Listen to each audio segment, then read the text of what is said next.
February 1944. Across the frozen airfields of England, engines roared awake. Thousands of them. Bombers lined the runways like steel giants, vibrating with the power of an army that had crossed an ocean to decide the fate of Europe. The mission was simple, yet terrifying. Destroy the German Luftwaffe once and for all. This was not a single raid. This was not a single day.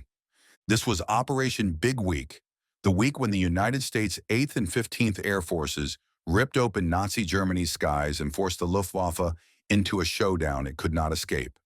Tonight, you will relive that week, the strategy, the heroes, the terror at 25,000 feet, and the moment the balance of air power in World War II changed forever. By early 1944, the war in Europe was at a dangerous standstill. The Allies had the men, the machines, and the will to invade Nazi fortress Europe. But they lacked something essential: control of the skies.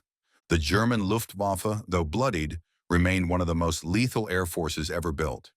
Its Messerschmitt Bf 109s and Focke-Wulf 190s were still tearing through American bomber formations. Casualties were horrific. Some missions saw entire bomber groups wiped out. Burning aircraft fell from the sky like flaming meteors. Young American airmen, most barely 20 years old, had a life expectancy in the 8th Air Force of 11 missions. You needed 25 to go home. Simply put, the U.S. could not invade France unless the Luftwaffe was broken, and Germany knew it. Reichsmarschall Hermann Göring boasted, "No enemy bomber can reach the Ruhr. If they do, you may call me Meyer." Within months, the bombers were there, and Göring was being called Meyer across every U.S. airbase in England. But American losses were still tragic. Something had to change. January 1944? A new aircraft arrived at Allied airfields, the long-range escort fighter that the U.S. had desperately needed, the P-51 Mustang, fast, agile, lethal, and with range deep into Germany's industrial heartland. American pilots called it the Cadillac of the skies. The Mustang meant one thing: for the first time, U.S. bombers would have fighter cover all the way to their targets and back. The 8th Air Force now had a weapon that could chase the Luftwaffe down, challenge its best pilots head-on, and finally take the fight into Germany's own skies. And the man who would unleash this new power was a commander many airmen feared, but trusted with their lives: General James "Jimmy" Doolittle. Doolittle's plan was bold, almost insane. Let the fighters hunt. Let them kill the Luftwaffe wherever they find them. Don't tie them to close bomber escort. Free them. For the first time, American fighters would seek out German fighters. It was an invitation for the Luftwaffe to commit everything it had. Doolittle knew if Germany lost its fighter force, the war was over. Operation Big Week was scheduled for February 20th to 25th, 1944. The goals were clear: destroy German aircraft factories, Messerschmitt plants, Focke-Wulf factories, engine production lines. Force the Luftwaffe to fight, drain their pilots, fuel, and irreplaceable aircraft. Break Germany's air defense system permanently. The Americans would attack from the west. The 15th Air Force, based in Italy, would strike from the south. The British RAF would hammer targets at night. A constant, unstoppable wave of destruction. Germany would have no chance to recover. The message was simple: fight us or lose your factories. Either way, the Luftwaffe would bleed. Before dawn, frost covered the airfields. Crews moved in silence. The tension was suffocating. Over 1,000 bombers lined up on runways across England. B-17 Flying Fortresses, B-24 Liberators, each carrying tons of explosives destined for the heart of the Reich. Standing beside them, hundreds of fighters: P-51 Mustangs, P-47 Thunderbolts, P-38 Lightnings, ready to escort the largest aerial assault in history. At 8:30 a.m., the first bombers lifted off. Inside each aircraft, young men nervously checked instruments, wiped sweat from their gloves, and stared through frozen windows into a sky filled with contrails, stretching like scars across the heavens. As they crossed the North Sea, German radar picked them up. Sirens wailed across German airfields. Pilots sprinted to their aircraft. Mechanics shouted. Engines roared. The Luftwaffe climbed to meet the Americans head-on. Big Week had begun. The targets for day one were Rostock, Brunswick, Oschersleben, Leipzig aircraft plants. The Luftwaffe rose in waves, over 350 fighters in the air. The sky became a swirling tornado of metal, fire, and smoke. Bomber gunners fired until their barrels glowed red. Mustangs dove through German formations, chasing enemy fighters with brutal precision. Tracer rounds stitched across the sky like burning threads. It was chaos. It was slaughter. It was exactly what Doolittle wanted. The Germans fought with desperate fury, but they could not replace the aircraft they were losing. American factories were producing 10 times more airplanes every month.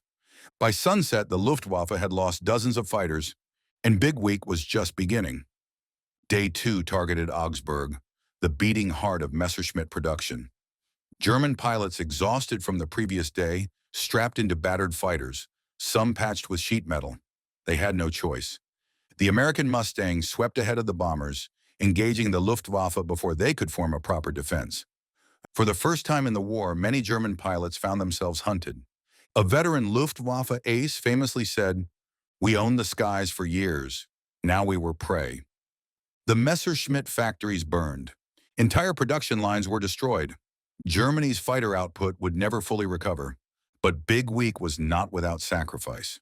On February 22nd, a sudden storm front swallowed bomber groups returning over the North Sea. Visibility dropped to near zero. Aircraft iced up. Some crashed into the water. Some vanished. Inside one B-17, the pilot whispered, "If we make it through this, I swear I'll never complain again." Many crews didn't make it. Across England, airfields filled with wreckage, burned-out engines, shattered wings, families waiting for letters that would never come. The victory was real, but it was paid for in blood. By February 24th, the Luftwaffe was growing desperate. They launched everything they had left. Pilots with barely 20 hours of flight training, teenagers in brand-new FW-190s, veterans dragged from leave. The Americans responded with overwhelming force. Fighter pilot Bud Anderson dove into a German formation, firing until the enemy aircraft exploded in a ball of flame. P-47 Thunderbolts shredded FW-190s from above. P-38 Lightnings hammered airfields in low-level strafing runs. The Luftwaffe was being torn apart, pilot by pilot, engine by engine. German commanders realized something horrifying.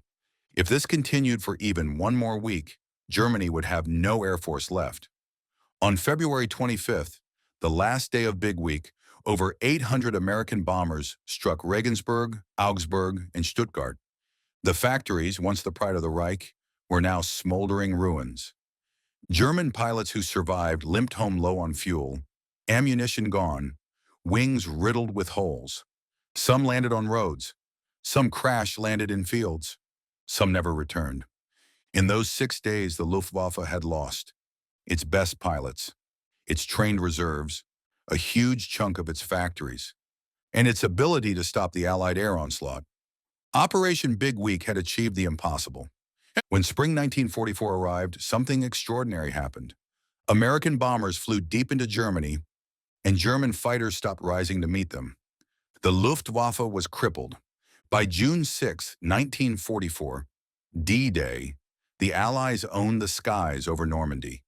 German tanks could not move. German troops could not reinforce.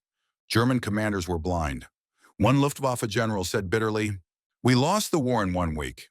That week was Big Week. More than 2,600 American airmen died in Operation Big Week, but their sacrifice ensured air superiority for D-Day, the destruction of the Luftwaffe, and the beginning of the end for Nazi Germany. The skies over Europe had changed forever. Young men who once looked fearfully into the clouds now flew with confidence, knowing they owned the air. Operation Big Week did not just crush the Luftwaffe, it shattered Germany's last hope of stopping the Allied advance. And in doing so, it helped end the war. This was the story of Operation Big Week, a battle not fought on the ground, but in the cold, thin air where bravery burns brighter than fire.